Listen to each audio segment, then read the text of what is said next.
जय हिंद फ्रेंड्स, मैं Pankaj Kumar focus exam तक यूट्यूब चैनल पे स्वागत करते हैं आप लोग का। आशा करते हैं आप लोग का तैयारी बहुत बढ़िया चल रहा होगा।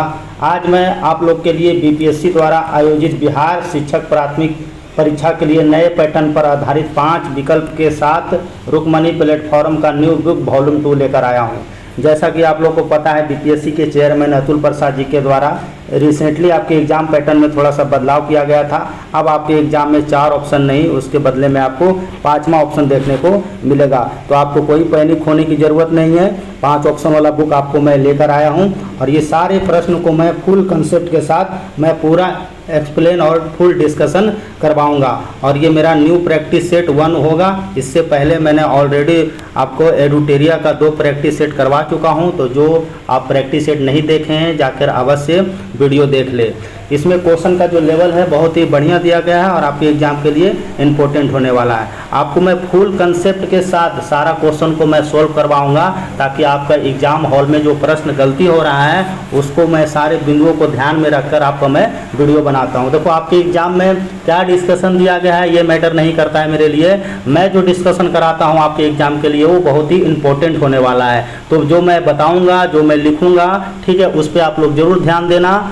आपके एग्जाम के लिए इम्पोर्टेंट होने वाला है। तो चलिए 5 विकल्प के साथ न्यू पैटर्न पर आधारित बुक को हम शुरू करने जा रहे हैं। तो आइए स्टार्ट करते हैं।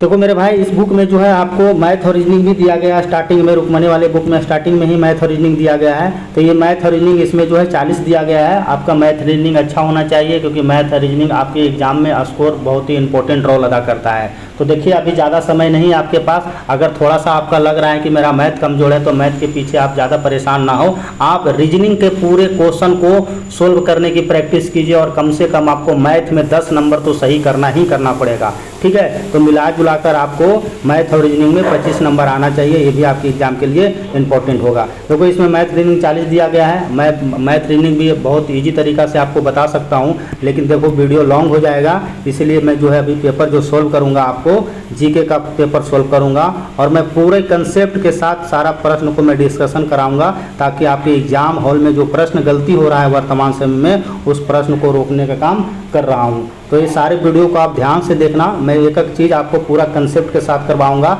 आपके बुक में क्या दिया गया है ये मैटर नहीं करता, जो मैं बताऊंगा वही मैटर करेगा। तो आइए स्टार्ट करते हैं। देखो मेरे भाई, फर्स्ट नंबर क्वेश्चन दिया गया है, गांधी जी के गिरफ्तार होने के बाद धरासन साल्ट वर्क्स पर हमला करने हेतु की गई यात्रा का नेतृत्व किसके द्वारा किया गया था? ये जो नेतृत्व किया गया था, ये धरासन साल्ट वर्क्स जो है आपका नमक का एक फैक्ट्री था और ये आपको गुजरात में देखने को मिलता है। ये धरासन साल्ट वर्क्स, तो इसको भी आप लोग याद रखना, ये आपको गुजरात के क्षेत्र में देखने को मिलेगा। तो इसी पर हमला किया गया था और इसके हमले करने के बाद हेतु की गई जांच यात्रा का नेतृत्व किसके द्वारा किया गया था? कई बार ये क्वेश्चन ना सीधा घुमा के पूछ लिया जाता है कि नमक सत्याग्रह जब महात्मा गांधी जी नहीं थे तो उसका नेतृत्व किसके द्वारा किया गया था। तो ये क्वेश्चन ऐसे भी पूछ लिया जाता है। तो इसका जो आंसर होगा आपको अब्बास तैयबजी हो जाएगा। अब्बास तैयबजी के द्वारा जब धरासन यानी गुजरात के नमक साल्ट पर हमला किया जाता है, जब गांधी जी वहाँ गिरफ्तार हो जाते हैं, तो उसके बाद जो नमक सत्याग्रह का नेतृत्व होता है मेरे दोस्त, अब्बास तैयबजी के द्वारा निभाया जाता है। साथ ही साथ यहाँ पे एक क्वेश्चन ये भी पूछा जाता है कि आपको धरासन सत्याग्रह का नेतृत्व जो किसके द्वारा किया गया था, तो सरोजिनी नायडू के द्वारा किया गया था। ये भी आपके एग्जाम के लिए इंपॉर्टेंट है। अब देखो, महात्मा गांधी जैसे कुछ आंदोलन है जो आपके एग्जाम के लिए एकदम मोस्ट इंपॉर्टेंट है, एग्जाम में आना ही आना है। ठीक है, तो इसको आप लोग जरूर याद रखिएगा। हम स्टार्टिंग से सोल्व करेंगे। देखो, मैं बार बार बोल रहा हूँ, आपके किताब में क्या दिया गया है मुझे ये मैटर नहीं करता। मैं जो बताऊँगा वही आपके एग्जाम के लिए इंपॉर्टेंट होगा। ठीक है, देखो, आप गांधी जी से याद रखना कि गांधी जी का एक जो सबसे फेमस आंदोलन है 1917 वाला चंपारण सत्याग्रह, तो इसको आप लोग जरूर याद रखें। ठीक है, 1917 में चंपारण सत्याग्रह का शुरुआत किया गया था। दूसरा जो आंदोलन शुरू होता है आपको 1918 वाला, जिसमें मिल आपको पता है कि अहमदाबाद मिल मजदूर आंदोलन हुआ था और यही मिल मजदूर आंदोलन में गांधी जी द्वारा प्रथम भूख हड़ताल की घोषणा किया गया था। तो ये भी आपके एग्जाम के लिए बहुत ही इंपॉर्टेंट हो जाता है। तीसरा नंबर आते हैं हम, आपको खेड़ा आंदोलन 1918 ईस्वी में होता है, जो कि आपका पहला पूर्ण किसान आंदोलन था। पूरे तरीके से पूर्ण किसान आंदोलन था। ये भी कई बार आपके एग्जाम में पूछ लिया जाता है। चौथा नंबर हम ऑप्शन पर बात करेंगे 1919 में। अब हम देखते हैं तो 1919 में आपको पता है एक फेमस आंदोलन हुआ था, खिलाफत आंदोलन हुआ था। तो इसी खिलाफत आंदोलन में सर्वप्रथम असहयोग आंदोलन की बात किया गया है, यानी चर्चा किया गया है। ठीक है, उसके बाद आपको 1920 में आते हैं 5वें नंबर पर। 1920 में क्या होता है, तो 1920 में आपको पता है आपको असहयोग आंदोलन शुरू हो जाता है, जिसको प्रथम जन आंदोलन भी कहा गया है, प्रथम जन आंदोलन। तो इसको भी आप लोग याद रखें, ये भी एग्जाम के लिए इंपॉर्टेंट है। फिर आता है आपको सविनय अवज्ञा आंदोलन, जो कि आपको 1930 में शुरू होता है। सविनय अवज्ञा आंदोलन ये भी बहुत इंपॉर्टेंट है, इसी को दांडी मार्च कहा गया है, नमक सत्याग्रह कहा है। तो ये भी आपके एग्जाम के लिए इंपॉर्टेंट है। उसके बाद आपको 1940 में हम देखते हैं 1940 में क्या हुआ था। तो 1940 में आपको पता है व्यक्तिगत सत्याग्रह शुरू हुआ था, जो कि पौनार में था। यही व्यक्तिगत सत्याग्रह में महात्मा गांधी जी के द्वारा दिल्ली चलो का नारा दिया गया था। फिर हम आते हैं 1942, जिसको भारत छोड़ो आंदोलन कहा जाता है। ठीक है, तो भारत छोड़ो आंदोलन महात्मा गांधी जी के द्वारा शुरू किया गया था और इसमें करो या मरो का नारा दिया गया था। तो ये सारे फैक्ट है जो आपके एग्जाम में 100% पूछा जाएगा। तो ये सारे फैक्ट को आप याद रखें। देखो मेरा भाई, सेकंड नंबर क्वेश्चन है, सिपाही विद्रोह के दौरान गवर्नर जनरल कौन था। तो पता है 1857 के जब क्रांति होता है उस समय गवर्नर जनरल आपका लॉर्ड कैनिंग होता है। तो आप देखो जोड़ के पढ़ो, मैं बार बार लॉर्ड कैनिंग गवर्नर जनरल। तो 1857 के क्रांति के समय ब्रिटेन का प्रधानमंत्री कौन होता है, ये भी कई बार आपके एग्जाम में पूछ लिया जाता है। तो 1857 के ब्रिटेन के प्रधानमंत्री लॉर्ड पामस्टन होता है। तो इसको भी आप लोग को याद रखना है। ठीक है, लॉर्ड पामस्टन।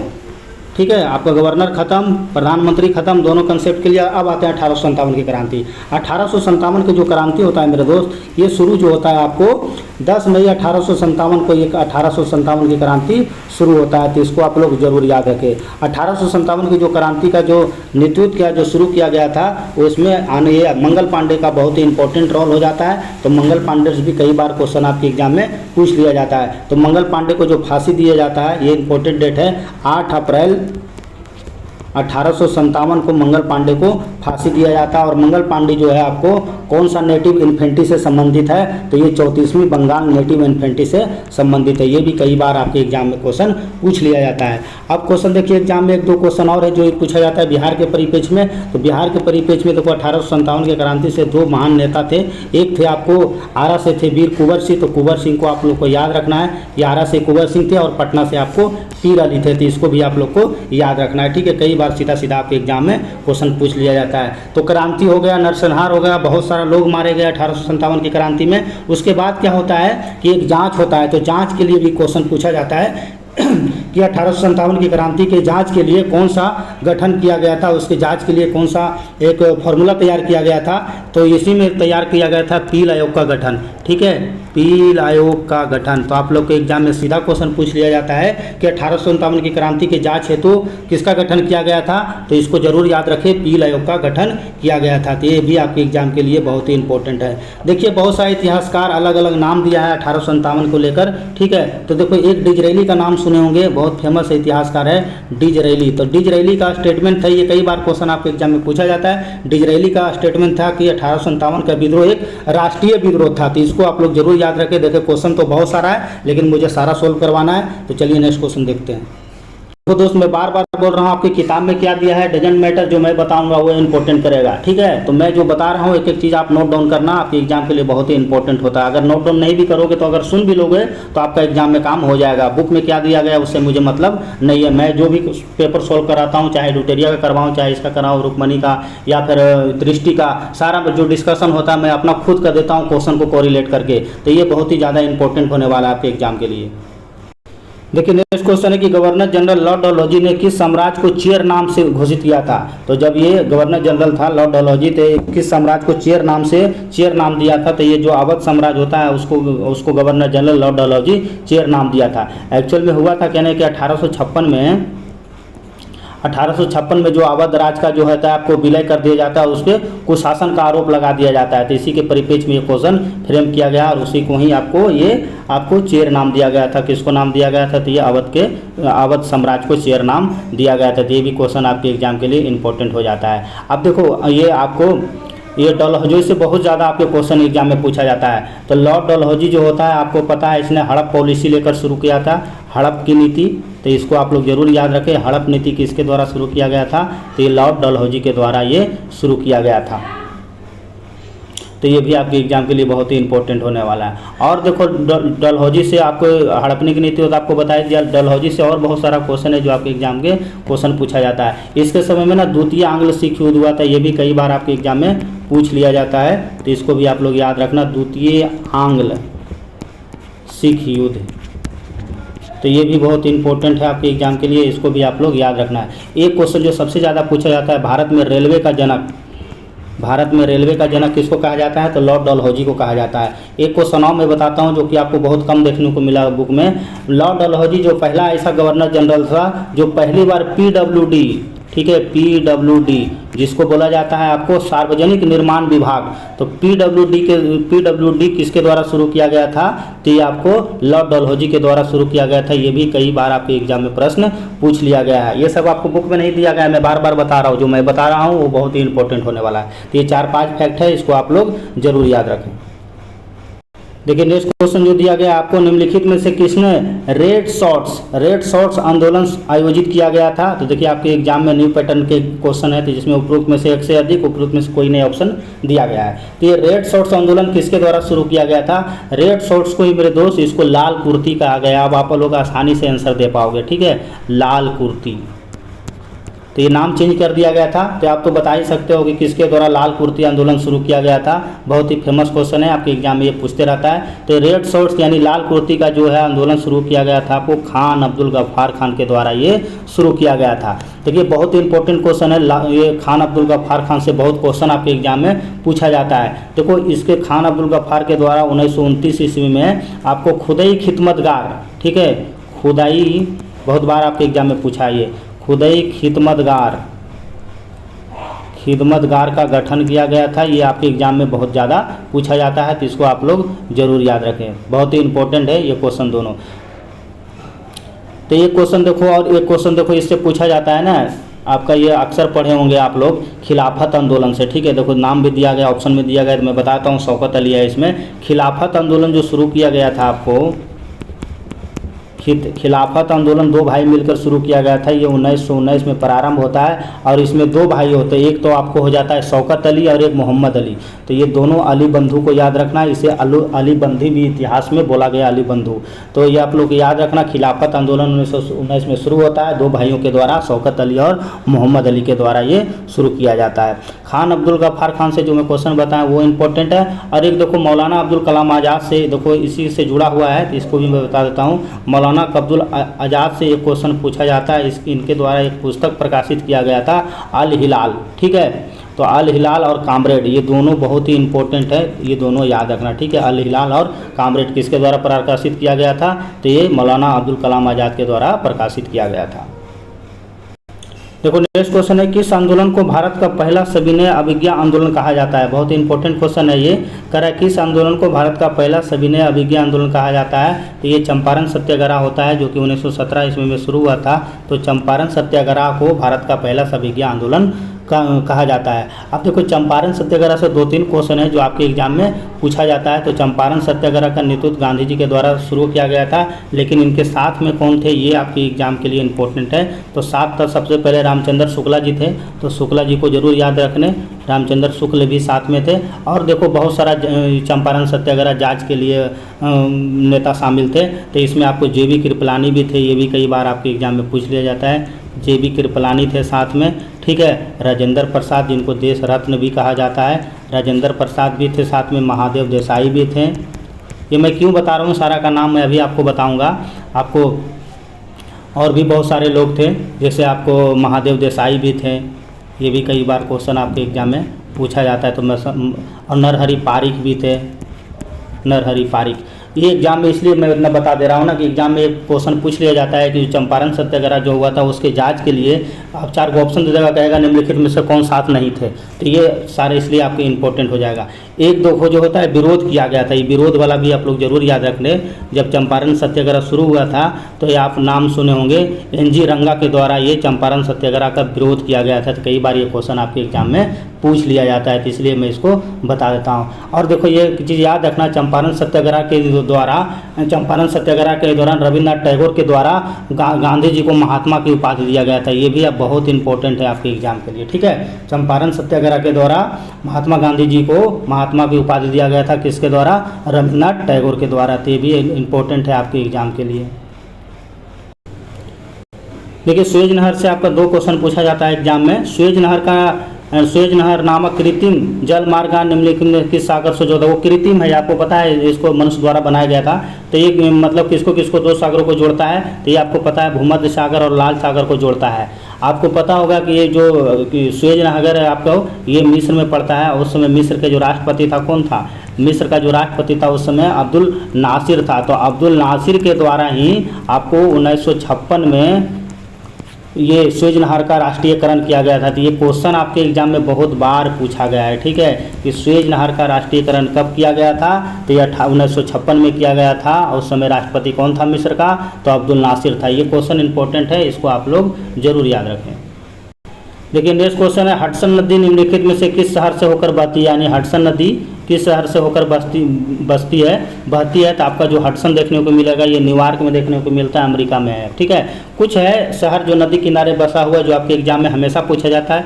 एक देखो लंदन को याद रखना, ठीक है, लंदन वाला हमेशा पूछा जाता है। लंदन जो है आपको टेम्स नदी किनारे बसा हुआ है, ये इंपॉर्टेंट है आपके लिए। पेरिस भी याद रखना, सूर्य एवं सुंदरियों का देश है ये। तो ये पेरिस जो है आपको सीन नदी किनारे बसा हुआ है। और एक ऑस्ट्रेलिया वाला याद रखना, सिडनी, बहुत ही प्यारा शहर है सिडनी। तो सिडनी वाला याद रखना, सिडनी जो है ये डार्लिंग नदी किनारे बसा हुआ है। अपना जानू सोना बाबू जो टोना को बोलते होंगे आप लोग डार्लिंग, तो इसीलिए आप लोग अपने जो भी है बाबू सोना को ले जाइए सिडनी और घुमाइए, ठीक है, वहाँ पे डार्लिंग नदी भी जाके दिखाइए। तो ये भी इंपॉर्टेंट है, इसको आप लोग याद रखें। देखिए नेक्स्ट जो क्वेश्चन दिया गया, निम्नलिखित में से कौन सा जल डमरू मध्य अटलांटिक महासागर से प्रशांत महासागर को जोड़ता है? तो ये अटलांटिक महासागर को प्रशांत महासागर को जोड़ने जो काम है ये बोरिंग जल डमरू मध्य के द्वारा किया जाता है। अब यहाँ से देखो वो क्वेश्चन है जो आपके एग्जाम में बार बार पूछता है। कौन पूछता है? पाक जल डमरू मध्य। नाम सुने होंगे आप लोग, बहुत कन्फ्यूजन होता है, बहुत लड़का लोग गलती करता है एग्जाम में। तो पाक जल डमरू मध्य जो है जोड़ता है, ये किसको किसको जोड़ता है? तो ये पाक की खाड़ी प्लस बंगाल की खाड़ी को जोड़ता है। तो इसको भी आप लोग याद रखना, ये इंपॉर्टेंट है आपके एग्जाम के लिए। पाक जल डमरू मध्य हो गया, आपको पाक की खाड़ी और बंगाल खाड़ी को जोड़ता है। लेकिन यहाँ से क्वेश्चन ऐसे भी पूछा जाता है इसको कई बार कि पाक जल डमरू मध्य है किन दो देशों के बीच में जोड़ता है? तो इसको जो पाक जल डमरू मध्य है आपको ये श्रीलंका को, ये ज़्यादा पूछता है एग्जाम में, ठीक है, श्रीलंका प्लस आपको भारत के बीच में स्थित है भारत। ये दोनों क्वेश्चन आपके एग्जाम के लिए इम्पोर्टेंट है। एक जिब्राल्टर भी है, जिब्राल्टर भी कई बार मैंने देखा है कि क्वेश्चन आते हुए, तो जिब्राल्टर को भी आप लोग देखो याद रखना, ये भी एग्जाम के लिए इम्पोर्टेंट है। जिब्राल्टर देखो, जिब्राल्टर जो है मेरे दोस्त ये आपको भूमध्य सागर से ये अटलांटिक महासागर को जोड़ता है, ठीक है, ये वाला अटलांटिक महासागर को जोड़ता है। तो इसको भी आप लोग याद रखें। देखिए नेक्स्ट क्वेश्चन दिया गया, इदुक्की परियोजना, बहुत बार आपके एग्जाम में एक और प्रश्न पूछा गया है। इदुक्की परियोजना जो है आपको केरला में देखने को मिलेगा और ये पेरियार नदी पे है। अब देखिए यहाँ से नदी से दो क्वेश्चन पूछा जाता है। एक तो पूछा जाता है आपको प्रायद्वीपीय भारत की लंबी नदी, जहाँ प्रायद्वीपीय आएगा, ठीक है, तो आपको सीधा गोदावरी लगाना है, ठीक है। प्रायद्वीपीय भारत की सबसे लंबी नदी हो जाएगा आपको गोदावरी, ये बहुत इंपॉर्टेंट है, ठीक है। और लंबी अगर पूछा जाएगा आपसे तो लंबी हो जाएगा आपको गंगा नदी। तो ये भी आप लोग याद रखना, ये कई बार आपके एग्जाम में प्रश्न पूछा जाता है। देखिए नेक्स्ट क्वेश्चन है, करा हीराकुंड बांध किस नदी पर स्थित है? बहुत फेमस क्वेश्चन है ये। तो हीराकुंड बांध जो आपको ये महानदी पर, और ये विश्व का, इंडिया का नहीं है दोस्त, ये विश्व का सबसे लंबा बांध है, ठीक है। कहाँ का? विश्व का, बहुत इंपॉर्टेंट है ये क्वेश्चन। विश्व का सबसे लंबा बांध है, लंबा बांध। कौन बांध? तो हीराकुंड बांध। ये हीराकुंड बांध कहाँ पड़ते हैं? महानदी से आपको पता चल गया होगा, ये उड़ीसा में पड़ता है। तो कभी आप उड़ीसा घूमने जाना, उड़ीसा में चिल्का झील है जो कि आपको नमक पानी वाला झील है। ये क्वेश्चन आपके एग्जाम में बिहार एक्साइज में पूछा भी गया था। तो उड़ीसा का जो चिल्का झील है वो किसके लिए फेमस है? तो नमक पानी के लिए फेमस है। सबसे ज़्यादा नमकीन वाला झील है आपको उड़ीसा का चिल्का झील। तो इस चिल्का को भी आप लोग याद रखना, वहाँ का जो पानी पिएगा चिल्ला चिल्ला के पिएगा, तो ऐसे आप याद रखना। लेकिन नेक्स्ट क्वेश्चन दिया गया है, सैफ चैंपियनशिप 2023, बहुत इंपॉर्टेंट क्वेश्चन है। सैफ चैंपियनशिप 2023 का खिताब कुवैत को हराकर किस देश ने जीता है? तो इस बार फुटबॉल में हमने झंडा गाड़ दिया है, ठीक है। हमने कुवैत को पेनल्टी स्ट्रोक में उसको हरा दिए थे हमने, मतलब भारत ने इस बार जीत लिया है सैफ चैंपियनशिप 2023। किसके नेतृत्व में जीता गया था? तो भारतीय फुटबॉल टीम के कप्तान इकलौता खिलाड़ी है जिसने फुटबॉल को बचा रखा है, तो वो है कौन? सुनील छेत्री।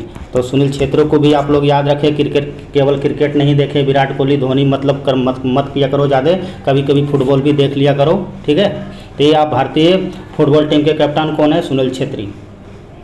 ये देखिए 4 दिन पहले का न्यूज है। चंद्रयान 3 को किस तिथि को लॉन्च किया गया था? तो चंद्रयान 3 को जो लॉन्च किया गया था आपको 14 जुलाई 2023 को लॉन्च किया गया था। कहाँ से लॉन्च किया गया था? आपके एग्जाम में ये क्वेश्चन पूछा जाएगा। तो श्रीहरिकोटा से ये लॉन्च किया गया था। श्रीहरिकोटा, श्रीहरिकोटा कहाँ देखने को मिलता है? तो श्रीहरिकोटा आपको आंध्र प्रदेश में आपको देखने को मिलेगा। तो इसको भी आप लोग याद रखें।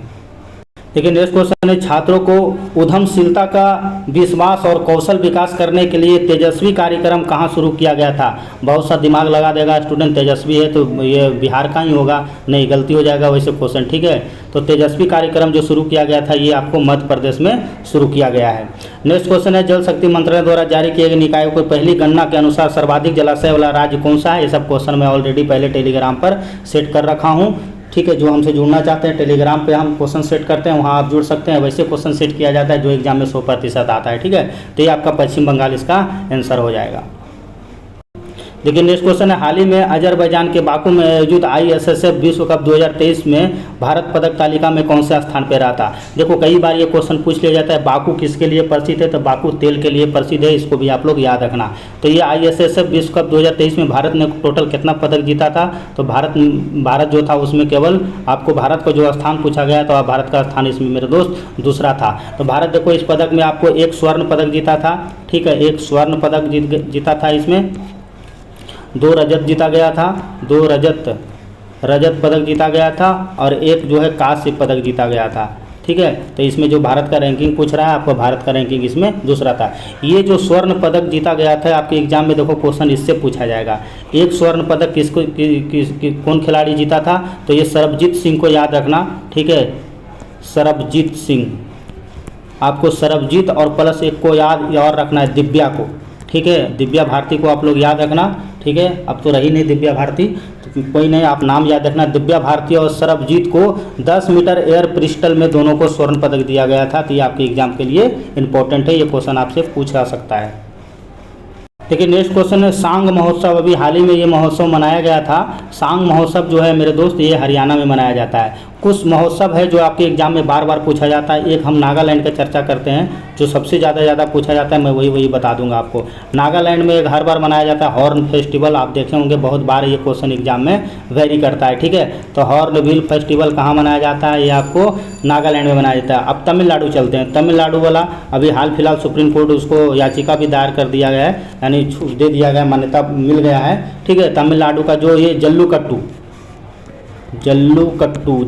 कहने का मतलब होता है जो आपको सांड से लड़ता नहीं है, ये खेल है, ठीक है, तमिलनाडु में। तो जल्लूकट्टू को भी अभी हाल फिलहाल आपको इसको मतलब मान्यता दे दिया गया है। बीच में सुप्रीम कोर्ट इस पर रोक लगाया था, लेकिन अभी इसको मान्यता दे दिया गया है जल्लूकट्टू को, आप हर साल इसको खेल सकते हैं, ठीक है। आपको उसमें सांड से लड़ाई होता है ये जल्लूकट्टू में, तो इसको भी आप लोग याद रखना। साथ ही साथ एक जो क्वेश्चन पूछा जाता है, एक उड़ीसा वाला जो क्वेश्चन पूछा जाता है, उड़ीसा का जो क्वेश्चन होता है आपको, उड़ीसा से क्वेश्चन जो नवाखाई जो एक मनाया जाता है महोत्सव, नवाखाई बहुत बार एग्जाम में आया, जो मैं एग्जाम में आ रहा है वही बता रहा हूँ, ठीक है।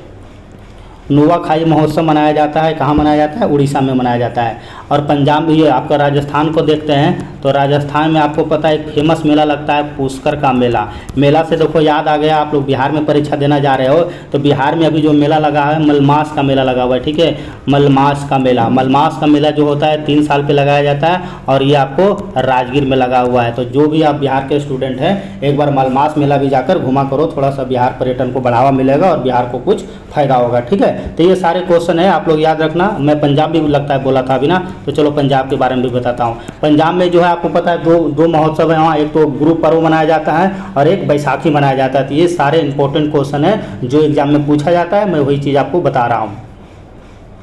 लेकिन नेक्स्ट क्वेश्चन है, किन राज्यों में राज्य खेल पुरस्कार एवं सम्मान योजना प्रारंभ करने की घोषणा किया गया है? तो ये अपना बिहार राज्य में ये शुरू किया गया है, तो इसको भी आप लोग याद रखें। अब देखो खेल की बात हो गया है तो आप लोग याद रखना 29 अगस्त को ध्यानचंद के याद में राष्ट्रीय खेल दिवस मनाया जाता है। कई बार ये क्वेश्चन आपके एग्जाम में पूछा जाता है। देखिए नेक्स्ट क्वेश्चन है, हाल ही में विश्व महासागर दिवस 2023 कब मनाया गया? ये भी कई बार क्वेश्चन पूछ लिया जाता है आपको दिवस से रिलेटेड। तो ये महासागर दिवस जो है आपको 8 जून को मनाया जाता है। नेक्स्ट क्वेश्चन देखते हैं। देखिए बिहार स्पेशल क्वेश्चन है, बहुत ही इंपॉर्टेंट क्वेश्चन है ये। करा है कि किसने 12 अगस्त 1765 को अंग्रेजों और बंगाल, बिहार और उड़ीसा की दीवानी देने की फरमान जारी किया गया था। तो ये किसके द्वारा दिया गया था? तो ये शाह आलम द्वितीय के द्वारा फरमान जारी कर दिया गया था। ये क्वेश्चन बहुत ही इंपॉर्टेंट है, कई बार क्वेश्चन आपके एग्जाम में पूछा जाता है। उधर से था लॉर्ड क्लाइव, याद है आपको, एकदम वन मैन बाउंड्री कहने वाले व्यक्ति, अपने आप को रॉक स्टार, इसने अपने चाय से ज़िंदगी शुरू किया था और पूरा एकदम हिला के चला गया था भाई लॉर्ड क्लाइव। लॉर्ड क्लाइव के द्वारा आपको पता है 12 अगस्त 1765 को, ये डेट याद रखना बहुत ही इंपॉर्टेंट है। 12 अगस्त 1765 को मुगल बादशाह शाह आलम द्वितीय और ये लॉर्ड क्लाइव के बीच में इलाहाबाद की संधि हुई थी। बहुत इंपॉर्टेंट क्वेश्चन है ये, ठीक है। तो ये आपके लिए एग्जाम के लिए इम्पोर्टेंट होगा, इसको आप लोग जरूर याद रखें। अब पता है लॉर्ड क्लाइव, इसको कौन नहीं जानता है? लॉर्ड क्लाइव भारत में अंग्रेजी साम्राज्य का संस्थापक माना जाता है, ठीक है। अंग्रेजी साम्राज्य का संस्थापक माना जाता है। जब कभी मैं मॉडर्न इंडिया पढ़ाऊंगा तो लॉर्ड क्लाइव को बताऊंगा कैसे एक चाय बेचने वाला व्यक्ति एक योग्य गवर्नर बनकर जाता है और इसका कार्यकाल 2 कार्यकाल होता है, ठीक है। बाद में इसका किस्मत खराब बोलो जो भी होता है, आत्महत्या कर लेता है, ठीक है। लेकिन ये लॉर्ड क्लाइव अपने आप में बहुत ही योग्य गवर्नर रहा है, ठीक है। तो ये आप लोग याद रखना। देखो सिख गुरु के दूसरे गुरु पूछा जा रहा है आपसे, सिख धर्म से भी क्वेश्चन आपके एग्जाम में पूछा जाता है। तो सिख धर्म के आपके दूसरे गुरु थे, कौन थे आपको? ये गुरु अंगद थे। गुरु अंगद से 2 क्वेश्चन पूछा जाता है आपके एग्जाम के लिए। इसने आपको लंगर व्यवस्था को अस्थायी बना दिया था, ठीक है। ये लंगर जो चलाया गया था गुरु नानक के द्वारा शुरू किया गया था ना ये, तो बाद में इसको गुरु अंगद जो होता है इसको लंगर को व्यवस्था को अस्थायी व्यवस्था बना दिया जाता है। इसके बचपन का नाम लाना होता है, ये सब बेसिक जानकारी है, सबको पता होता है। लेकिन देखो 2 क्वेश्चन है जो आपके एग्जाम में बार बार पूछा जाता है। क्या पूछा जाता है? तो आप लोग याद रखना, अर्जुन देव, ठीक है। जहांगीर जो होता है बहुत बदमाश होता है, जहांगीर ने आपको गुरु अर्जुन देव को मृत्यु दंड दिया जाता है। तो ये याद रखना, ये बहुत एग्जाम के लिए इम्पोर्टेंट है, अर्जुन देव को। तो गुरु अर्जुन देव के द्वारा आपको जहांगीर को मृत्यु दंड दिया जाता है, यानी जहांगीर को मरवा दिया जाता है। ये इम्पोर्टेंट क्वेश्चन है, बहुत बार आपके एग्जाम में क्वेश्चन पूछा जाता है। एक आते हैं औरंगजेब, जिसको आलमगीर बोला जाता है, ये भी बहुत बदमाश शासक होता है। औरंगजेब, जिसको जिंदा पीर भी कहा जाता है। औरंगजेब के द्वारा किसका मृत्यु दंड दिया जाता है? तो गुरु तेग बहादुर को दिया जाता है, तेग बहादुर। जो सबसे ज़्यादा क्वेश्चन पूछा जा रहा है वही मैं आपको बता रहा हूँ। ये दोनों क्वेश्चन है सिख गुरु से जो बहुत बार आपसे एग्जाम में पूछा जाता है। तो इसको याद रखना कि जो मुगल बादशाह होता है जहांगीर के द्वारा अर्जुन देव की हत्या करवा दिया जाता है, और जो होता है औरंगजेब जो होता है उसमें तेग बहादुर को मरवा देता है। काहे? क्योंकि इसने इस्लाम धर्म स्वीकार नहीं किया था। तो ये सारे क्वेश्चन है जो एग्जाम में पूछा जाता है।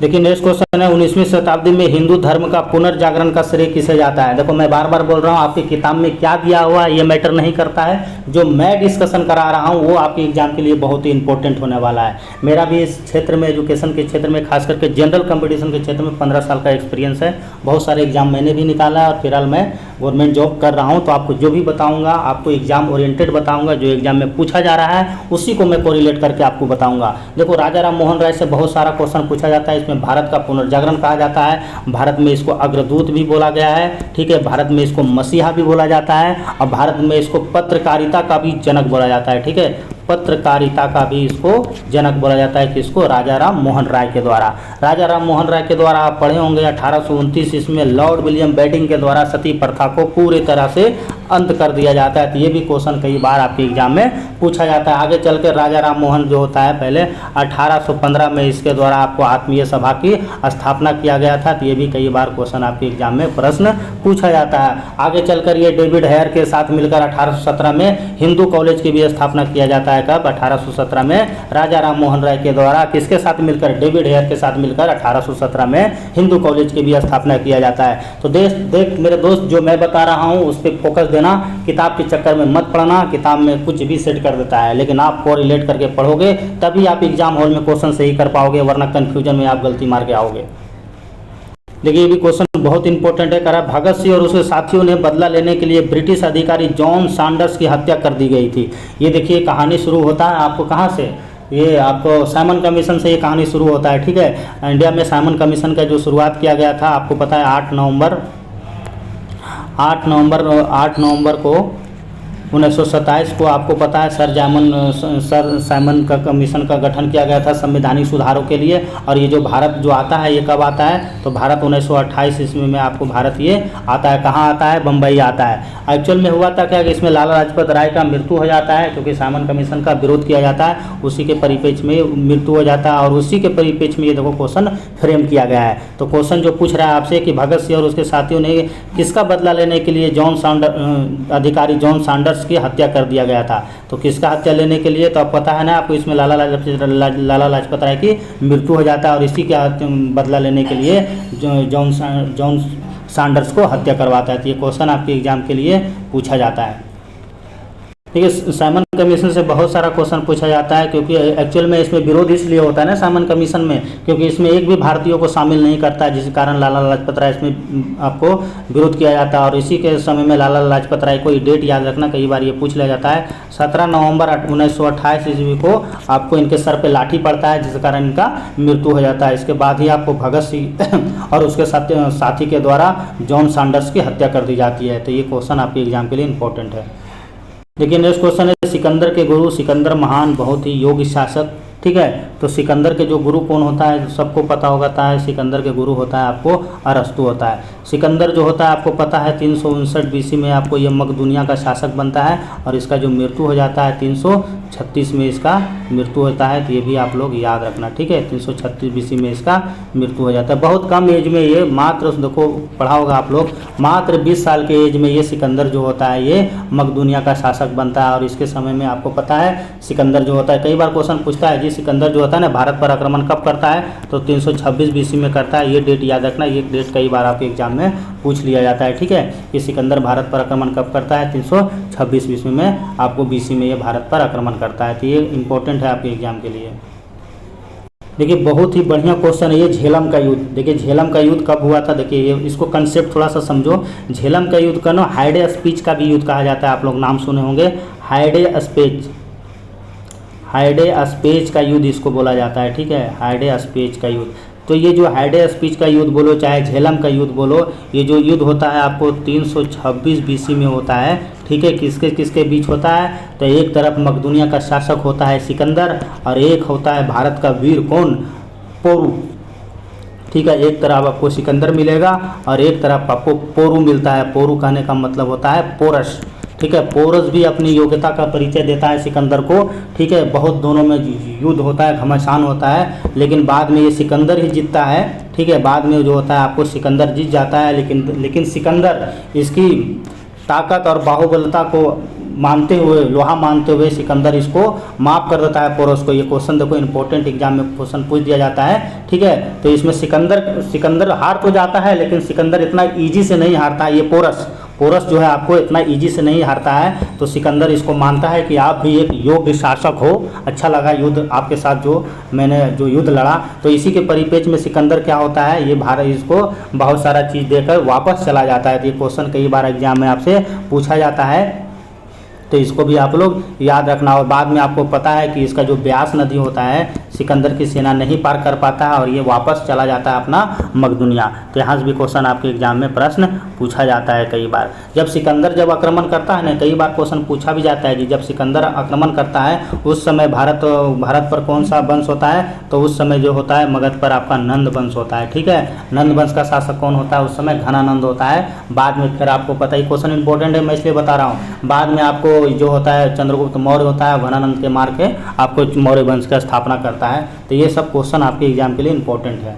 और सिकंदर भारत कितना महीना रहा था, ये भी कई बार आपके एग्जाम में सीजीएल में पूछा है। तो ये 19 महीना रहा था, ठीक है। तो ये भी आपके लिए इंपॉर्टेंट है। देखिए नेक्स्ट क्वेश्चन है, बिहार में मानचित्र के स्थान 1 में कौन सा मृदा पाया जाता है। देखिए बिहार का जो मानचित्र आप देखेंगे उसका मिट्टी पर अगर अध्ययन करोगे तो ये जो एक वाला जो दिया गया है यहाँ पे कौन सा मृदा पाया जाता है। तो देखिए ये गंगा का एरिया है। जब आपको दो भाग में इसको बांटिएगा ना, तो ये गंगा का तटीय इलाका देखने को मिलेगा, यानी दक्षिणी इलाका देखने को मिलेगा, ठीक है। तो यहाँ पे जो मिट्टी जो पाया जाता है, एक मिट्टी पाया जाता है टाल मिट्टी। टाल मृदा जो होता है वो सबसे ज़्यादा उपजाऊ होता है। तो इसीलिए क्वेश्चन डायग्राम देकर आपसे पूछा जा रहा है। तो बिहार स्पेशल आप जब पढ़ते हैं तो उसको मैप को भी आप लोग ध्यानपूर्वक पढ़ें। देखिए नेक्स्ट क्वेश्चन है, विश्व व्यापार संगठन की स्थापना कब हुआ था? तो विश्व व्यापार संगठन का जो स्थापना होता है आपको 1995 में होता है। इसका आप मुख्यालय याद रखना, एग्जाम में मुख्यालय पूछता है, जिनेवा इसका मुख्यालय होता है, तो ये आपके लिए इंपॉर्टेंट हो जाता है। अभी जो वर्तमान जो देश है इसमें टोटल देशों की संख्या आपको तो 164 देखने को मिलेगा, ठीक है, तो ये इंपॉर्टेंट है। और 164वां देश कौन सा है?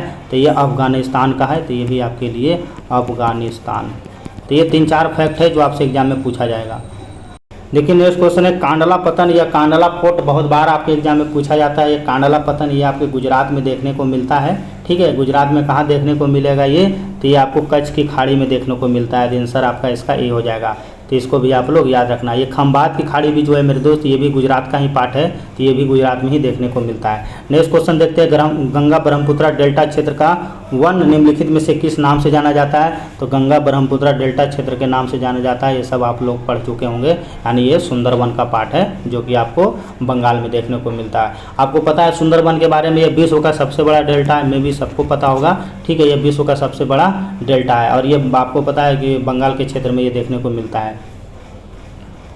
देखिए क्वेश्चन है कि निम्नलिखित में से कौन सा बायोस्फीयर रिजर्व सुरक्षित जीव मंडल नहीं है? देखो सुरक्षित जीव मंडल में आपको नहीं देखने को मिलेगा। ये जो काजीरंगा जो है, जो कि असम में देखने को मिलता है, ये आपको काजीरंगा नेशनल पार्क जो कि असम में है, जो कि आपको सुरक्षित जैव मंडल नहीं है। सुरक्षित जैव मंडल आपको कौन कौन सा देखने को मिलता है? तो आप लोग को पढ़े होंगे आप लोग, मन्नार की खाड़ी, ये वाला जो है आपको मन्नार की खाड़ी है जो आपको सुरक्षित जैव मंडल में आता है। और आपका जो नीलगिरी है, नीलगिरी जो कि आपको तमिलनाडु क्षेत्र में देखने को मिलेगा, जिसको पूर्वी घाट और पश्चिमी घाट को मिलाने वाली को नीलगिरी भी कहा जाता है, तो ये भी सुरक्षित जैव मंडल में आता है। एक पढ़े होंगे सुंदरबन वाला जो अभी मैं जस्ट बताया हूँ, तो सुंदरबन जो कि आपको पश्चिम बंगाल में देखने को मिलता है और ये किसके लिए प्रसिद्ध है? तो ये आपको प्रोजेक्ट टाइगर, यानी प्रोजेक्ट टाइगर कई बार एग्जाम में पूछा है, 1973 बाघ के लिए प्रसिद्ध है। लेकिन नेक्स्ट क्वेश्चन है, लूनी नदी किसकी सहायक नदी है? तो लूनी नदी बहुत बार एग्जाम में पूछा है। देखो लूनी नदी यमुना, सिंधु, गंगा, चंबल, कोई चंबल मत मार देना, चंबल गलती नहीं तो हो जाएगा।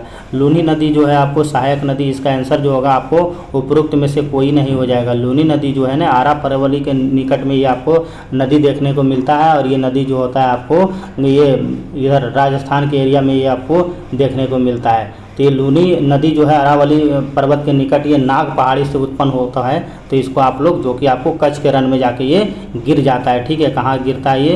तो ये कच्छ के रन में जाकर ये आपको समाहित हो जाता है, यानी ख़त्म हो जाता है। तो इसको आप लोग आंसर याद रखें। गंगा नदी की सबसे सहायक नदी आपको पता है यमुना है, ये सबको पता होना चाहिए, ठीक है। और यमुना का सहायक नदी कौन सा हो जाएगा? आपको चंबल, बेतवा, केन ये सब आपका हो जाएगा। गंगा नदी की लंबाई कई बार आपसे एग्जाम में पूछ लिया जाता है, तो ये 2525 किलोमीटर है, ठीक है दोस्त।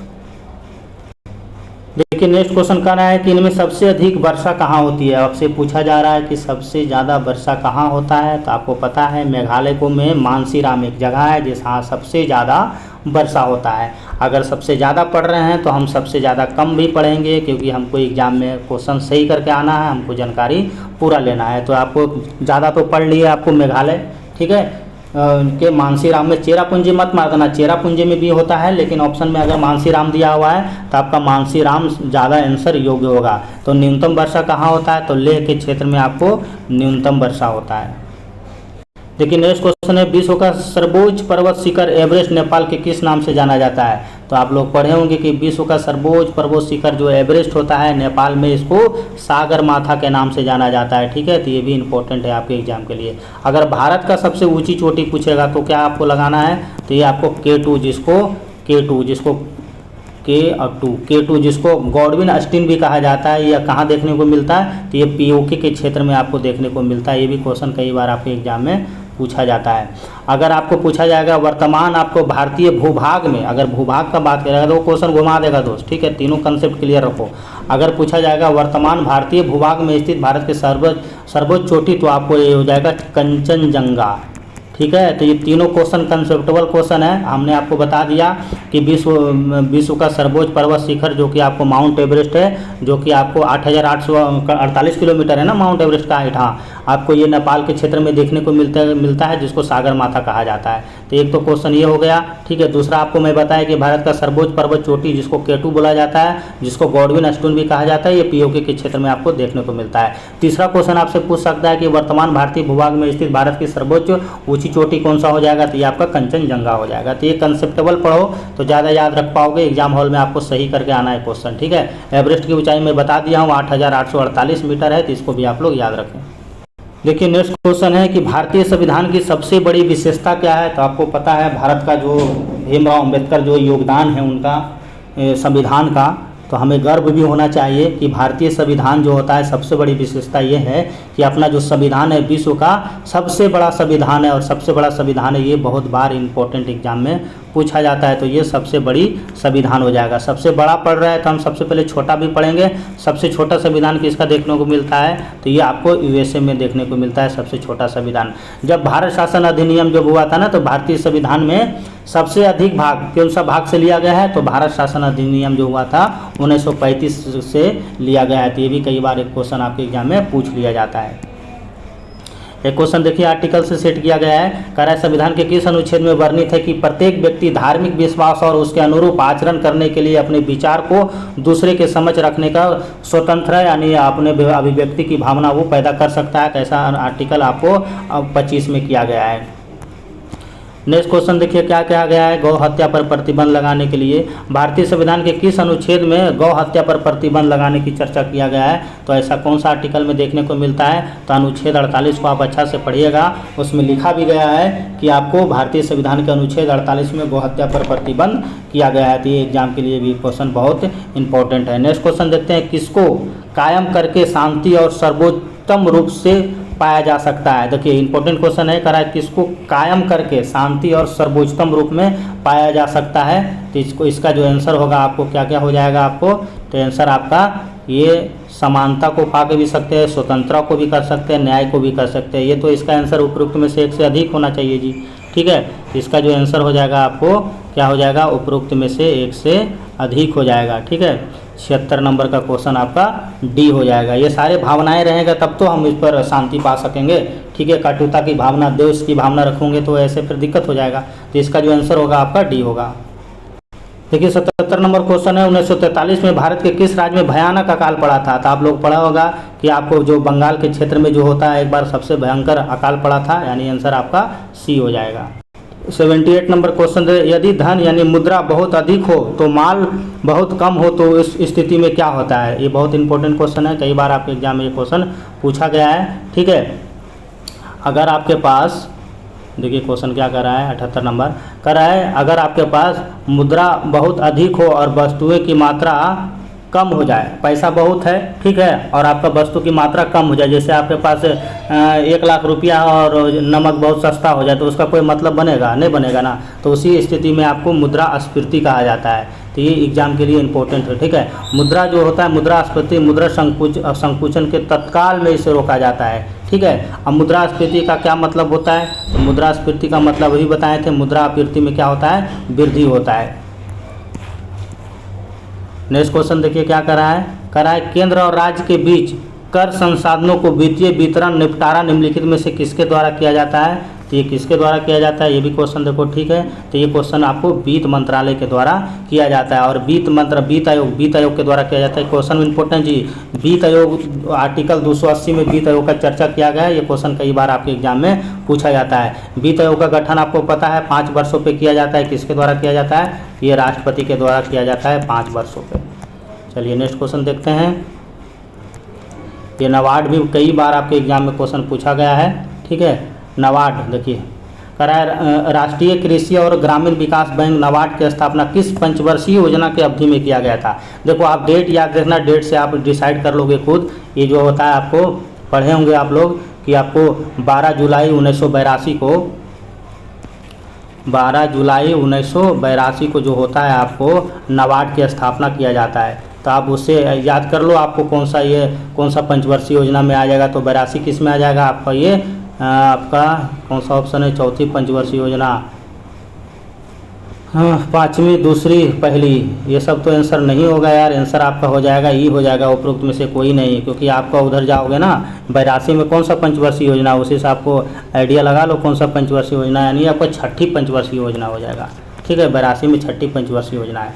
चलिए, भोपाल गैस त्रासदी, बहुत इंपॉर्टेंट क्वेश्चन, कई बार ये क्वेश्चन देखो एग्जाम में पूछा गया था। भोपाल त्रासदी कब हुआ था? तो ये आपको 1984 में हुआ था। कई बार ये 3 दिसंबर में इसका डेट मिलता है और यह 4 दिसंबर में मिलता है बुक में। ठीक है, 3 दिसंबर याद रखना।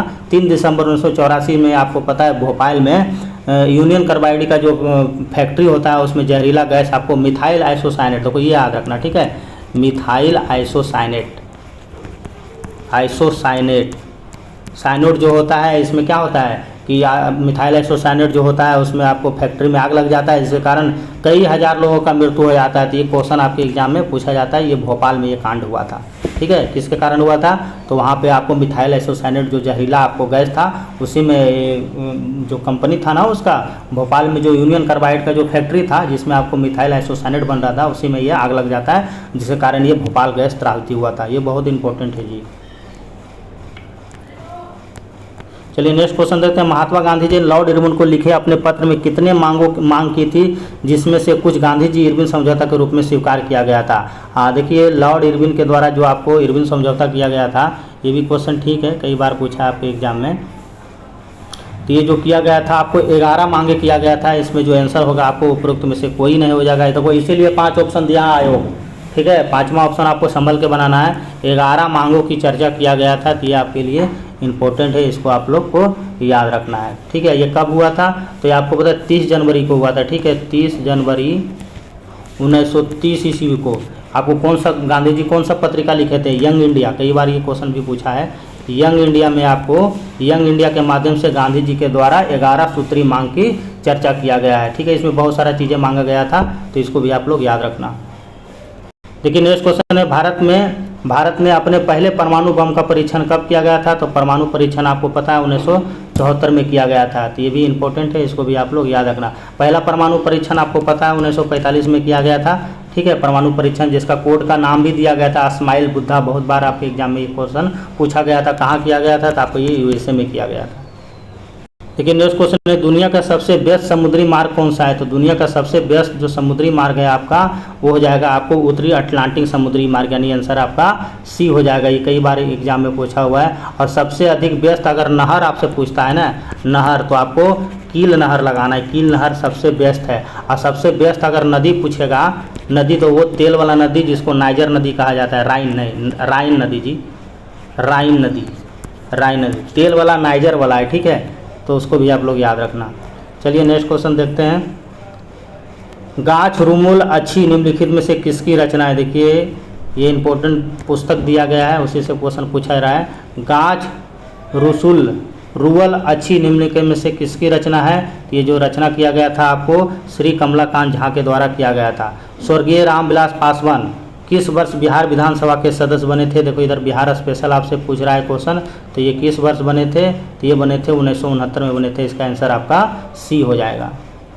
देखो नेक्स्ट क्वेश्चन में, बिहार के प्रथम कछुआ पुनर्वास केंद्र कहाँ बनाया गया है? तो ये जो बनाया गया है आपको, ये भागलपुर में बनाया गया है। ठीक है, मेरी कहानी संपूर्ण एन ऑटोबायोग्राफी किसकी आत्मकथा का नाम है? तो ये जो है आपको जवाहरलाल नेहरू का नाम है। ठीक है, मेरी कहानी यानी संपूर्ण कहानी एन ऑटोबायोग्राफी जवाहरलाल नेहरू के द्वारा ये लिखा गया था। तो ये भी कई, देखो जवाहरलाल नेहरू से बहुत क्वेश्चन पूछता है आपके एग्जाम में। देखो डिस्कवरी ऑफ इंडिया सुने होंगे, तो ये भी कई बार आपके एग्जाम में क्वेश्चन पूछ लिया जाता है। सुभाष चंद्र बोस वाला देखो याद रखना, वो वाला द इंडियन स्ट्रगल। ठीक है, द इंडियन स्ट्रगल को आप लोग याद रखना, ये भी कई बार आपके एग्जाम में पूछ लिया गया है। तो इसको आप लोग, महात्मा गांधी के पास तो कहना ही नहीं, इतना सारा बुक है। ठीक है, एक याद रखना एक्सपेरिमेंट्स विथ ट्रूथ, ये वाला याद रखना, उनका पर्सनल ये आत्मकथा है एक्सपेरिमेंट विद द ट्रूथ, तो इसको भी आप लोग याद रखें। देखिए 90 नंबर है, भारत के प्रसिद्ध संगीतकार एस बालचंद्रन जो निम्नलिखित में से कौन सा वाद्य यंत्र बजाते थे? तो एस बालचंद्रन जो है आपको बीना से रिलेटेड है। ठीक है, कौन सा जंतु वर्ग 3 कक्षीय हृदय होता है? देखिए 3 कक्षीय हृदय किसमें पाया जाता है? तो 3 कक्षीय जो हृदय जो होता है आपको उभयचर में पाया जाता है, यानी ये आंसर आपका ए हो जाएगा। देखिए नेक्स्ट क्वेश्चन है एल्काइन असंतृप्त हाइड्रोकार्बन, आप लोग पढ़े होंगे ऑर्गेनिक इनऑर्गेनिक केमिस्ट्री में, जिसमें दो कार्बन परमाणु के बीच तीसरा बंध आबंध होता है तो समान सूत्र होता है। तीसरा आबंध बांध वाला तो इसमें कोई ऑप्शन ही नहीं है यार, तो इसका आंसर आपका उपरोक्त में से कोई नहीं होगा। ठीक है, आपको तीसरा जो होता है ना, देखो आपको एल्कीन पढ़े होंगे जो कि असंतृप्त हाइड्रोकार्बन में आता है, जिसमें आपको दो कार्बन के परमाणु देखने को मिलता है। ठीक है, और तीसरा आबंध होता है जिसमें आपको समान सूत्र आप लोग पढ़े होंगे एल्काइन। देखो इसका फॉर्मूला याद रखना, फॉर्मूला आपसे एग्जाम में पूछा जाता है। ठीक है, 3 फॉर्मूले हैं, एक तो आपको ये याद रखा CnH2n-2, ये जो फार्मूला होता है आपको एल्काइन का होता है, ये याद रखना, कई बार ये पूछा जाता है आपके एग्जाम में, तो इसको एल्काइन वाला याद रखना। और एक होता है एल्केन, ठीक है, ये सब केमिस्ट्री में पढ़े होंगे, बेसिक क्वेश्चन है यार। एल्किन का होता है आपको CnH2n+2n+2 हो जाएगा, तो इसको भी आप लोग याद रखना। अब इसी अगर ईथर का पूछेगा, ठीक है, तो ईथर में आपको खाली O लगा देना, क्योंकि उसका कार्बोक्सिलिक अम्ल भी होता है, उसका संकेतक वही होता है। एक होता है एल्काइंस होता है, तो एल्काइंस में आप यहाँ पे खाली माइनस, ये तो बता ही दिया हूँ मैं। तो ये सब क्वेश्चन आपके एग्जाम बेसिक क्वेश्चन है, सब केमिस्ट्री का पूछा जाता है।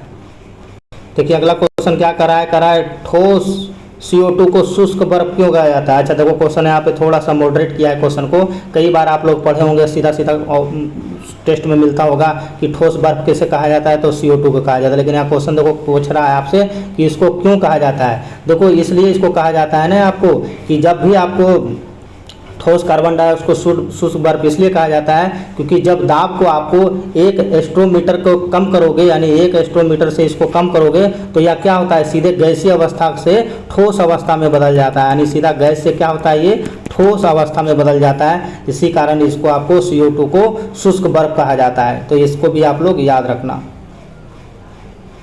एक दो ऑप्शन में CO2 दिया जाता है, तो CO2 से भी एक क्वेश्चन पूछ लिया जाता है, जिसको आग बुझाने वाला गैस बोला जाता है, तो इसको भी आप लोग याद रखें। देखिए नेक्स्ट क्वेश्चन क्या कर रहा है, निम्नलिखित में से किस सिद्धांत में रॉकेट का अंतरिक्ष में कार्य करता है। तो रॉकेट को अंतरिक्ष में किसके द्वारा किया जाता है, तो आप लोग पढ़े होंगे संवेग संरक्षण के सिद्धांत से ये कार्य किया जाता है। ठीक है, चलिए अगला क्वेश्चन देखिए, पर्यावरण से 5 क्वेश्चन दिया गया है। पारिस्थितिकी संकलन अवधारणा का सर्वप्रथम प्रयोग किसके द्वारा किया गया था। तो पारिस्थितिकी तंत्र किसके द्वारा दिया गया था, तो ये बेनेट के द्वारा दिया गया है। आंसर आपका क्या हो जाएगा, बी हो जाएगा। ठीक है, तो इसको बेनेट को भी आप लोग याद रखें। निम्न में से कौन सा संवहनीय संयोजी उत्तक है, आपसे संवहनीय संयोजी उत्तक पूछा जा रहा है। तो इसमें देखिए आपका लाल रुधिर कणिका, श्वेत रक्त कणिका है, प्लाज्मा, ये सब नहीं होगा इसका जो आंसर आपका जो हो जाएगा, क्या हो जाएगा, इसका उपरोक्त में से आपका 1 से अधिक हो जाएगा, यानी सब में आपको संयोजनीय उत्तक देखने को मिलता है। जैसे आपको पता है ना, रुधिर यानी लाल रुधिर में भी, ब्लड में भी आपको देखने को मिलता है लाल संवहनीय उत्तक। तो ये भी क्वेश्चन कई बार आपके एग्जाम में पूछा जाता है। संयोजी उत्तक पता है आप लोग को, पढ़े होंगे बायोलॉजी, तो 3 टाइप का होता है। चलिए नेक्स्ट क्वेश्चन देखते हैं, 97 नंबर क्वेश्चन देखिए क्या कह रहा है कि क्षार के संबंध में निम्नलिखित में से कौन सा स्टेटमेंट सही नहीं है, ये आपसे पूछा जा रहा है। तो क्षार जो होता है नीले लिटमस को लाल करता है, नहीं, यही तो आपका ये गलत स्टेटमेंट है। क्षार जो होता है ना नीले लिटमस को क्या करता है, आपको लाल कर देता है, और यह क्षार के संबंध में आपका सही नहीं है। ये आपसे क्षार के बारे में पूछा जा रहा है, तो ये क्षार के संबंध में नहीं है। अम्ल जो होता है, एसिड जो होता है आपका ना, वो अम्ल जो होता है नीले लिटमस पत्र को क्या करता है, लाल कर देता है। ठीक है, तो इसको भी आप लोग याद रखें। अलग अलग है, जैसे आप लोग को अम्ल मिथाइल ऑरेंज को क्या करता है, लाल कर देता है। क्षार जो होता है लाल लिटमस को नीला कर देता है। क्षार जो होता है मिथाइल ऑरेंज को क्या करता है, पीला करता है। मिथाइल ऑरेंज वाला बहुत बार आपके एग्जाम में पूछा जाता है। और आपको पता है अम्ल जो होता है स्वाद में खट्टा होता है, ये सब आपको पता होगा। लेकिन नेक्स्ट क्वेश्चन है, लार ग्रंथि में कौन सा एंजाइम संग्रहित होता है। तो इसको लार जो होता है ना, लार ग्रंथि में एंजाइम स्रावित होता है, तो पेप्सिन, ट्रिप्सिन, इनुसिलिन। तो इसमें तो आंसर क्या हो जाएगा इसका, आपको उपरोक्त में से कोई नहीं होगा। ठीक है, ई आंसर हो जाएगा। देखो एक्चुअल में होता है ना क्या, कि लार ग्रंथि जो होता है उसमें इमाइलेज एंजाइम पाया जाता है। क्या पाया जाता है, इमाइलेज। कई बार ये क्वेश्चन पूछता है जी, इमाइलेज एंजाइम ग्रंथि पाया जाता है। आपको पता है मनुष्य में 3 जोड़ी लाल ग्रंथियाँ पाया जाता है, यानी लाल ग्रंथियाँ पाया जाता है। तो इसको भी आप लोग याद रखना। ये क्वेश्चन देखो इससे पूछा जाता है, कई बार हम देखे हैं एग्जाम में ये क्वेश्चन आते रहता है कि जो आपका रोटी जो होता है ना, रोटी चबाने से जो मीठा लगता है, ऐसा किस एंजाइम के कारण देखने को मिलता है। तो कई बार ये क्वेश्चन आपके एग्जाम में पूछा गया है, तो इसको आप लोग जरूर याद रखना। ये जो होता है टाइलिन एंजाइम होता है। ठीक है, टाइलिन। अक्सर हम लोग रोटी खाते हैं चबा चबा कर, तो लास्ट में जो उसका सलाइवा जो बचता है ना तो थोड़ा मीठा लगता है, तो ऐसा टाइलिन एंजाइम के कारण आपको देखने को मिलता है। देखिए नेक्स्ट क्वेश्चन है, निम्नलिखित कथनों पर विचार कीजिए। प्रकाश पौधे और जीवे दोनों जनन प्रक्रिया से प्रभावित होता है, ये तो बिल्कुल सही है। जलीय तंत्र में प्रकाश की उपस्थिति से उत्पादक और उपभोक्ता की उत्पत्ति निर्धारित होता है, ये भी सही है। यानी इसका आंसर क्या हो जाएगा आपको, उपरोक्त में से एक से अधिक, यानी आपका दोनों स्टेटमेंट बिल्कुल सही है। देखिए ये भी क्वेश्चन बहुत बढ़िया है, यहाँ से भी क्वेश्चन आपके एग्जाम में पूछा जाता है। देखिए क्या करा, निम्नलिखित में से कौन सा रासायनिक परिवर्तन का उदाहरण नहीं है। आपसे देखिए रासायनिक परिवर्तन का उदाहरण नहीं पूछा जा रहा है, ठीक है। तो ये भी क्वेश्चन देखिए अच्छा है, कई बार पूछ लिया जाता है। तो देखिए लोहे से ऑप्शन को हम देखते हैं, करा है कि लोहे में जंग लगना, लोहे में जंग लगना ये तो रासायनिक परिवर्तन का उदाहरण है, ठीक है। उदाहरण नहीं आपसे पूछा जा रहा है ना, ये तो है दूध का दही जमना, जल का जलवाष्प में परिवर्तन होना, तो ये जो आपका है यही गलत है आपका, ठीक है। आंसर आपका इसका सी हो जाएगा। जल का जलवाष्प में परिवर्तन रासायनिक परिवर्तन का उदाहरण आपका नहीं है, ठीक है। आपका देखो भौतिक परिवर्तन से क्वेश्चन कई बार आगे एग्जाम में पूछा जाता है कि इसमें क्या होता है, आपको भौतिक परिवर्तन। देखो भौतिक परिवर्तन में क्या होता है, इसमें आपको पता है ना कि मूल रूप से नहीं लाया जा सकता, यानी एक बार जो गया आपको दोबारा वो चीज़ नहीं आ जाएगा। इसमें आपको वाष्पीकरण हो जाएगा, ठीक है, वाष्पीकरण हो जाएगा, आपको ऊर्ध्वापातन हो जाएगा, संघनन हो जाएगा, ये सब आपको भौतिक परिवर्तन होता है, ठीक है। अच्छा भौतिक परिवर्तन में तो वापस आता है जी, देखो चीज़ों भौतिक परिवर्तन में हम उस चीज़ को वापस ला सकते हैं, ठीक है। रासायनिक परिवर्तन में नहीं लाएगा, इसका यही फंडा है, ठीक है। तो रासायनिक परिवर्तन में क्या होता है, वह परिवर्तन जिसको पुनः मूल रूप से हम नहीं लाए जा सकते हैं, तो इसको भी आप लोग याद रखना, ये भी कई बार आपके एग्जाम में क्वेश्चन पूछ लिया जाता है। जैसे आप देखते हैं जल का वाष्प बनना कैसा परिवर्तन है, तो ये भौतिक परिवर्तन का उदाहरण है। अब जल का वाष्प में परिवर्तन होना ये भी आपका भौतिक परिवर्तन का उदाहरण है, तो यहाँ से क्वेश्चन आपके एग्जाम में पूछा जाता है।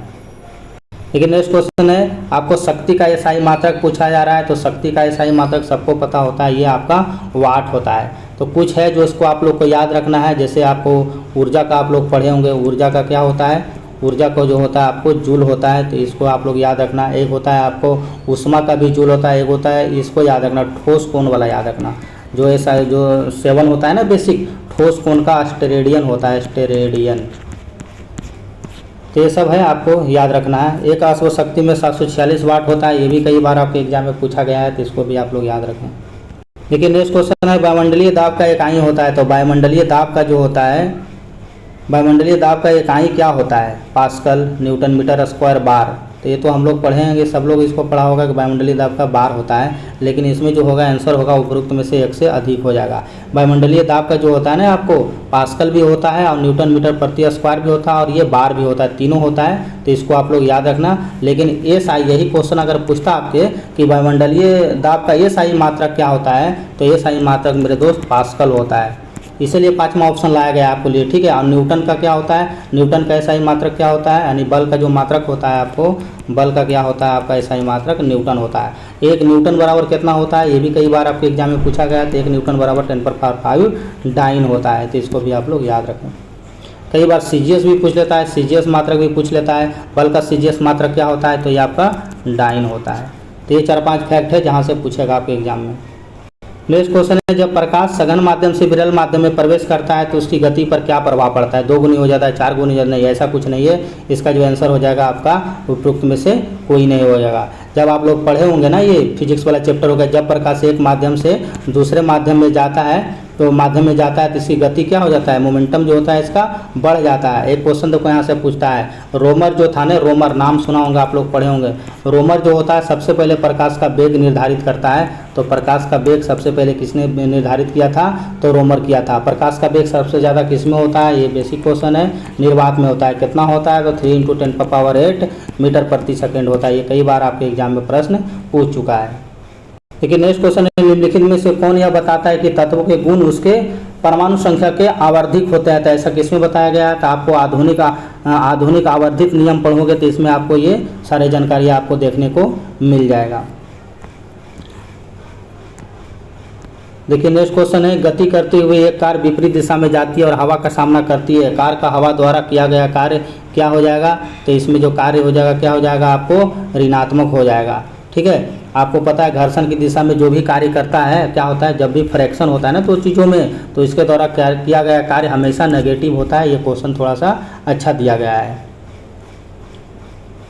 लेकिन नेक्स्ट क्वेश्चन है, नॉस्टॉक किसका एक प्रकार है। नॉस्टॉक जो है आपका एक प्रकार का नीलहरी शैवाल का ये एक प्रकार है, तो इसको भी आप लोग याद रखना। ये जो नीलहरी जो शैवाल होता है ना, ये आप लोग पढ़े होंगे बायोलॉजी में, ये मोनेरा जगत में इसको देखा जाता है।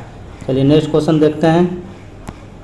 नेक्स्ट क्वेश्चन है, निम्नलिखित में से कौन सा सही सुमेलित नहीं है। तो सही सुमेलित नहीं है, इसमें जो है क्या हो जाएगा आपको, तृणभक्षी गौण उपभोक्ता हो जाएगा। ये आपको जैव विविधता वाला चैप्टर से दिया गया है, तो उसको आप लोग जरूर पढ़ लीजिएगा, ठीक है। उपभोक्ता 3 प्रकार के होता है, आप लोग पढ़े होंगे ना, प्राथमिक, द्वितीय और तृतीय उपभोक्ता होता है, ठीक है। प्राथमिक में क्या होता है कि सभी जंतु इसमें शाकाहारी होता है, और फिर आपको द्वितीय उपभोक्ता में आप लोग को पढ़े होंगे कि उसमें आपको लोमड़ी भेड़ा होता है, और तीसरा वाले में इन सबको खा जाता है। तो ये सब क्वेश्चन पूछेगा आपके एग्जाम में। देखिए नेक्स्ट क्वेश्चन दिया गया, सिग्मोइड कोलन किसका एक भाग है। तो सिग्मोइड कोलन जो होता है ना दोस्त, आपको ये आपको बड़ी आंत में पाया जाता है, ठीक है। आंसर आपका बी हो जाएगा। तरल पदार्थ के क्वथनांक पर क्या होते हैं। तरल पदार्थ के क्वथनांक पे आपको क्या देखने को मिलता है, ये भी क्वेश्चन देखो कई बार आपके एग्जाम में पूछ लिया जाता है। इस टाइप के क्वेश्चन, इस टाइप के भी क्वेश्चन आपको ध्यान देना पड़ेगा। तो तरल तापमान जो होता है उसमें कांस्टेंट होता है, यानी नियत रहता है। 110 नंबर क्वेश्चन देखते हैं, युष्टको नालिका मानव शरीर के किस भाग में स्थित है। तो युष्टिको नालिका जो होता है आपको किस भाग में देखने को मिलता है। तो ये आपको जो होता है कान और गला में पाया जाता है इसका आंसर। तो इसका आंसर आपको ई हो जाएगा, ठीक है। आप डॉक्टर के पास गए होंगे कभी इलाज कराने के लिए, युष्टको के से सामना करना पड़ा होगा, तो इसमें आपको ये कान का पार्ट है, ठीक है। कान और गला के बीच में ये चीज़ आपको देखने को मिलेगा। लेकिन नेक्स्ट क्वेश्चन है, सूर्यास्त के बाद पृथ्वी की सतह पर वायु किस कारण ऊष्मा प्रवास करती है। तो यह स्थलीय विकिरण के कारण ऐसा आपको देखने को मिलता है। पैंक्रियाज की कोशिकाएं जो इंसुलिन स्रवण करती है क्या कहलाती है। तो इसको बोला जाता है आइसलैंड ऑफ लिंगरहैंस बोला जाता है। ये क्वेश्चन कई बार एग्जाम में पूछा गया है। देखिए नेक्स्ट क्वेश्चन है, एबीजीज गर्म रक्त वाले जीव होते हैं जिनका दिल कितनी कक्षा वाला होता है। जो ये गर्म रक्त वाले जो होता है ना, जैसे आपको केचुआ भी तो आता है, गर्म खून वाला में आ जाता है ये, तो ये ठीक है। तो इसका जो आंसर क्या हो जाएगा आपका, गर्म खून वाले में, तो आपका जो हो जाएगा ये आपको चार कक्ष वाला जंतु जो होता है ना, उसी में ये सब आपको देखने को मिलता है। देखिए नेक्स्ट क्वेश्चन है, नीचे दिए कथनों में से कौन सा कथन सही है। वनों की कटाई में CO2 की मात्रा वृद्धि होता है, एकदम बिल्कुल सही है। CO2 ऊष्मा को बांध लेता है, इसमें वायु में पिघलता नहीं है, ये भी सही है। आपको CO2 में वायुमंडल की मात्रा 0.03 मात्रा होता है, ये भी बिल्कुल स्टेटमेंट है, यानी तीनों स्टेटमेंट इसका बिल्कुल आपका सही है। और आपको बता ही दिए हैं आपकी CO2 जो होता है गैस बुझाने के लिए किया जाता है, और CO2 जो होता है आपको ग्रीन हाउस गैस के लिए भी इफेक्टेड होता है, ये भी कई बार एग्जाम में पूछा जाता है। 115 नंबर है, आलू में स्टार्च किसके साथ अभिक्रिया करने के बाद नीले रंग में परिवर्तित हो जाता है। तो ये आपको आयोडीन हो जाएगा। पृथ्वी का केंद्र यानी कोर मुख्य रूप से किससे निर्मित होता है। तो पृथ्वी का जो कोर होता है वो आपको किससे बना होता है। तो आपको निकेल और लोहा से बना होता है। ये क्वेश्चन कई बार आपके एग्जाम में पूछ चुका है। एक पारदर्शी सामग्री का अपवर्तनांक क्या होता है। आप लोग पढ़े होंगे कि अपवर्तनांक के बारे में। तो एक पारदर्शी जो होता है सामग्री का जो अपवर्तनांक होता है आपको क्या होता है, इसका जो आंसर हो जाएगा आपको उपरोक्त में से एक से अधिक होता है। ये सभी रंगों के लिए समान होता है। नहीं, ये जो वाला स्टेटमेंट है आपका गलत है, लेकिन दूसरा वाला सही है। बैगनी रंगों के लिए अधिकतम होता है और लाल रंगों के लिए न्यूनतम होता है अपवर्तनांक का। फिजिक्स वाले चैप्टर में पढ़े होंगे। दोनों क्वेश्चन आपके एग्जाम में पूछा भी जाता है, इसलिए 2 सही था, इसलिए उपरोक्त में से एक से अधिक आपको आंसर लगाना है। निम्नलिखित में से कौन सा प्राकृतिक गैस एक प्राथमिक घटक है। ठीक है, आपसे पूछ रहा जाए प्राथमिक घटक के बारे में आपसे पूछा जा रहा है, तो प्राथमिक घटक का जो आंसर होगा आपका क्या हो जाएगा, ये जो होता है मिथन होता है, जो आपको प्राथमिक घटक में आता है। ठीक है, तो इसको मेथन को याद रखना, केमिस्ट्री पढ़ोगे ये एल्केन श्रेणी में आता है। ठीक है, नेक्स्ट क्वेश्चन देखते हैं, आपसे पूछा जा रहा है नेक्स्ट क्वेश्चन क्या है। नेक्स्ट क्वेश्चन करा है, आवासीय क्षेत्र में केंद्रीय प्रदूषण नियंत्रण बोर्ड द्वारा प्रस्तावित मानव शोर कितना होता है, यानी जो मनुष्य का जो शोर होता है कितने डेसिबल के बराबर होता है। तो इस जो होता है आपको 45 डेसिबल सुनने योग्य होता है। BCG निम्न में कैसा वैक्सीन है। तो BCG का टीका आपको पता है किसके लिए लगाया जाता है, तो ये आपका उपयुक्त में से एक से अधिक हो जाएगा। ठीक है, डी आंसर हो जाएगा बीसीजी का। तो आपको पता होगा ना, बीसीजी अक्षमा के लिए भी प्रयोग किया जाता है, आपको ट्यूबरकुलोसिस के लिए वैक्सीन के लिए किया जाता है, खाली कुष्ठ रोग में बीसीजी का टीका नहीं लगा देता है। तो इसको आप लोग याद रखना, ठीक है। जीवाणु का खोज आपको पता है रॉबर्ट कोच के द्वारा किया गया था। तो इसका आंसर आपको ये हो जाएगा। बीसीजी का ये फुल फॉर्म में भी कई बार पूछ लिया जाता है जी। बीसीजी का जो फुल फॉर्म होता है ना, कई बार है बैसिलस कैलेमिटी ग्लूएन होता है। तो इसको आप लोग याद रखना, बैसिलस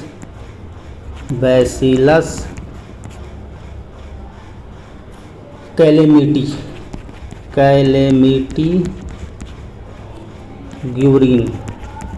तो इसका आंसर जो होगा मैं आपको बता दिया हूँ, पूरा बेसिक आपको क्लियर हो गया होगा। तो इस तरह का से मैंने आपका सारा क्वेश्चन 120 क्वेश्चन फुल कंसेप्ट के साथ आपको करवा दिया हूँ। थोड़ा सा वीडियो लॉन्ग हो गया है, ठीक है, लेकिन कोई नहीं, आपका कंसेप्ट क्लियर हो गया होगा। तो ये सारे वीडियो को आप लोग एक बार देख लेना और अपना कंसेप्ट क्लियर कर लेना, ताकि आप एग्ज़ाम हॉल में अच्छा से अच्छा स्कोर कर सको। देखो बाहर एग्जाम में सब कोई सही करता है, लेकिन जब तक आप एग्जाम हॉल में क्वेश्चन सही नहीं कर पाओगे तब तक आपका कुछ नहीं होने वाला। तो इसी के रिगार्डिंग मैं वीडियो बनाता हूँ और उन सब सारे पॉइंट को नज़र रखते हुए मैं वीडियो बनाता हूं, ताकि एग्जाम हॉल में जो स्टूडेंट गलती कर रहा है उस चीज़ को बताया जाए, ताकि एग्जाम हॉल में उससे आंसर गलत नहीं हो। तो ठीक है, इसको आप लोग रिवीजन कीजिए। इसका दूसरा वीडियो भी मैं 1-2 दिन में अपलोड कर दूंगा। तो मिलते हैं नेक्स्ट वीडियो में। धन्यवाद।